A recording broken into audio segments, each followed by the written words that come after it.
ప్రాంత అభివృద్ధికి మేము ఎప్పుడు వ్యతిరేకం కాదు. రైట్. అనూష ఉండవల్లి, సో వాళ్ళు చెప్పింది విన్నారు. ఎవరో వరల్డ్ బ్యాంక్ ఏదో కంప్లైంట్ చేశారు కాబట్టి ఇప్పుడు మీరు మా మొహం మీద గుడ్డగాల్చి పడేస్తున్నారా?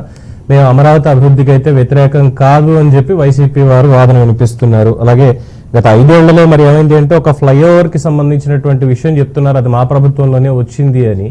బట్ ఇప్పుడు చూస్తుంటే ఒక పక్కన అప్పులకు సంబంధించి అంటే ప్రపంచ బ్యాంకు ఇచ్చేటువంటి అప్పు కావచ్చు, లేదంటే ఏషియన్ ఇన్ఫ్రాస్ట్రక్చర్ డెవలప్మెంట్ బ్యాంక్ ఇచ్చేటువంటిది కావచ్చు, అది కేంద్ర ప్రభుత్వ గ్యారంటీ తోటి వస్తుంది, అందులో సగం కేంద్ర ప్రభుత్వం భరిస్తుంది అన్న విషయాన్ని మీ కూటమి ప్రభుత్వం, బీజేపీ వారు కూడా ఉన్నారు కాబట్టి తర్వాత వారు కూడా చెప్తారు, ఎందుకు మీరు ఫెయిల్ అవుతున్నారు అంటే 164 సీట్లతోటి ప్రభుత్వంలోకి వచ్చేసాం, ప్రజలు చాలా పెద్ద మ్యాండేట్ ని మన నెత్తి మీద పెట్టారు, ఇంకేముంది మనం పనులు చేసుకుంటూ వెళ్ళిపోవడమే అన్నటువంటి ఒక నిర్లిప్తత ఏమన్నా ఉందా? లేదులే ఇంకా అధికారం మందే, మనం ఏం చేసినా పర్లేదు, ఎవరికేం చెప్పక్కర్లేదు అన్న ఒక బాధ్యతారాహిత్యం అనేది మీ కూటమి ప్రభుత్వంలో ఏమైనా కనిపిస్తోందా? పవన్ గారు, ముందుగా మీకు ప్యానెల్లో ఉన్న పెద్దలందరికీ నమస్కారం అండి. మీరన్నా ఏమీ లేవండి, నిర్లిప్తత లేదు, ఎందుకు చెప్పాలి అనేది లేదు. జగన్మోహన్ రెడ్డి ఢిల్లీ వెళ్ళి కనీసం అట్లీస్ట్ ప్రెస్ మీట్ పెట్టిన విధంగా ఎప్పుడు మా ప్రభుత్వం అయితే బాధ్యతారాహిత్యంగా ఏ రోజు ప్రవర్తించలేదండి. తెలుసు, కేంద్ర ప్రభుత్వమే స్వయంగా ప్రకటించింది.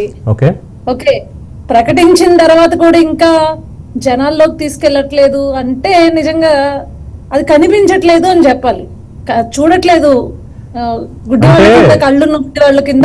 అలా అని కూడా కాదు, ఇది మీకు ఖచ్చితంగా యాప్ట్ అవుతుంది ఈ మాట. నిజం చెప్పులేసుకునే లేపు అబద్ధం ప్రపంచాన్ని చుట్టొస్తుంది అనే వార్త ఖచ్చితంగా కూటమి ప్రభుత్వానికి ఆపాదించడంలో ఎటువంటి అతిశయోక్తి లేదు. సార్, ఒకటి first of all YSRCP party అనే దానికి ఎన్ని నిజాలున్నా కేవలం అబద్ధాలని ప్రచారం చేయడంలో ముందుండే పార్టీ అనేది ప్రతి ఒక్కరికి తెలుసు. అది సాక్షి పత్రిక ద్వారా కావచ్చు, లేకపోతే వైఎస్ఆర్సీపీ పార్టీకి సంబంధించిన సోషల్ మీడియా దాని గురించి కావచ్చు. కానీ ఫ్యాక్ట్ ఈస్ ఫ్యాక్ట్ కదా అంటున్నాను నేను. త్రూ నేషనల్ మీడియా సైతం కూడా మీరు అన్నది ఏదైతే ఇప్పుడు అప్పు విషయంలో ఉన్నదో అది దాన్ని కేవలం కేంద్ర ప్రభుత్వం భరిస్తుంది అనేది చెప్పినప్పుడు వీళ్ళు దాన్ని మిస్మానిపులేట్ చేసి మరీ చెప్పడం అది ఎవరికి చెల్లుతుంది? ఇక్కడున్న వాళ్ళకే చెల్లుతుంది. ఈ రోజు ప్రజలకి వాటిని ఎక్స్ప్లెయిన్ చేసుకుంటూ కూర్చుంటే ఫస్ట్ ఆఫ్ ఆల్ అభివృద్ధి ఎక్కడ జరుగుతుందండి, ఎక్కడ నడుస్తూ ఉంటుంది? ప్రజల కోసం వీళ్ళు చేసి అంటే వీళ్ళు బట్టకాల్చి ముఖం మీద వేస్తా ఉంటారు, ఆ నలుపుదనాన్ని మీరు తుడుచుకోండి అన్న చందాన్ని ఉంది. ఇది ఇప్పుడు ఆ పరిస్థితి అయితే లేదండి. క్లియర్ గా కూటమి ప్రభుత్వం మ్యాండేట్ ఒకటే, డెఫినెట్లీ అభివృద్ధి దాన్ని ముందు పెట్టి, సంక్షేమాన్ని ముందు పెట్టి, రెండు జోడెడ్ల బండిలాగా ముందుకు తీసుకెళ్లడం అనేదే ఈ రోజు ప్రధానంగా పనిచేస్తుంది.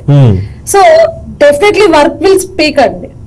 నారా లోకేష్ గారు తీసుకొస్తున్న కంపెనీలు కావచ్చు, కేంద్ర ప్రభుత్వ సహాయంతో అమరావతికి వస్తున్న పెట్టుబడులు కావచ్చు, ఇవన్నీ కూడా రాష్ట్ర ప్రజలందరూ గమనిస్తూనే ఉన్నారు. ఎవరి హయాంలో ఎంత డెవలప్మెంట్ జరుగుతుంది అనే విషయము పోను ఖచ్చితంగా ప్రజలు కూడా చర్చించుకుంటారు.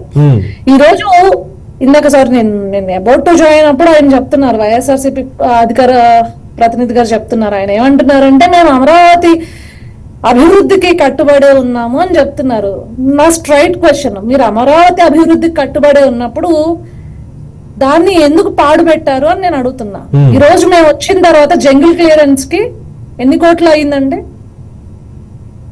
24 crores as per the records. Almost, yes, on records.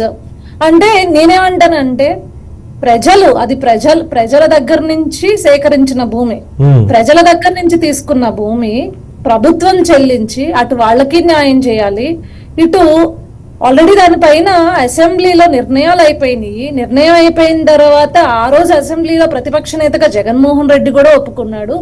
అంత చిత్తశుద్ధి ఉండి ఉన్నప్పుడు నీకు అక్కడున్న అప్పటి వరకు కట్టిన ఏవైతే బిల్డింగ్స్ కావచ్చు, లేకపోతే అమరావతి సంబంధించిన ల్యాండ్స్ కావచ్చు, అట్లా ఫారెస్ట్ గ్రో అయిపోయేంత విధంగా 5 ఏళ్లలో నువ్వు పాడుపెట్టాల్సిన అవసరం ఏముంది? చిత్తశుద్ధి ఉంది అంటున్నావు కదా. నువ్వు కనీసం అభివృద్ధి చేయకపోయినా, అక్కడికి కంపెనీలు తీసుకురాకపోయినా వేరే ప్రాంతానికి కంపెనీలు తీసుకురా.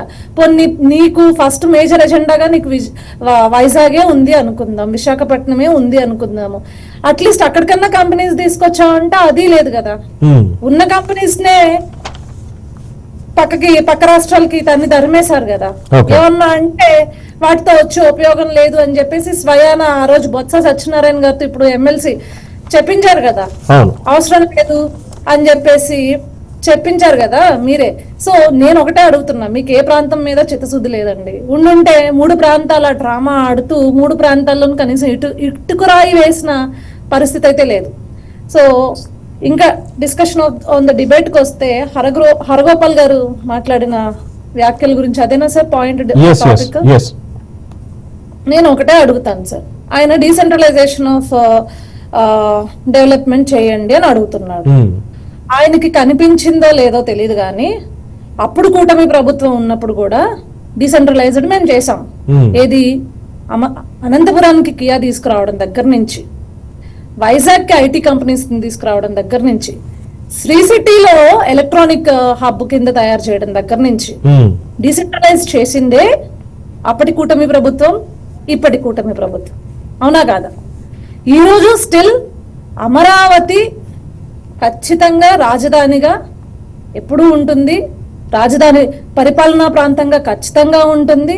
అక్కడ వచ్చే పెట్టుబడులు అక్కడ వస్తాయి. అదే విధంగా ఈ రోజు అనంతపురం రాయలసీమ ఏరియా కావచ్చు, లేకపోతే ఉత్తరాంధ్ర ప్రాంతానికి కావచ్చు, ఈ రోజు పెట్టుబడులను తీసుకొచ్చి కంపెనీలను తీసుకొచ్చే చిత్తశుద్ధి ఉన్న ఏకైక లక్ష్యంగా పనిచేస్తున్న ప్రభుత్వం కూటమి ప్రభుత్వం కాదా?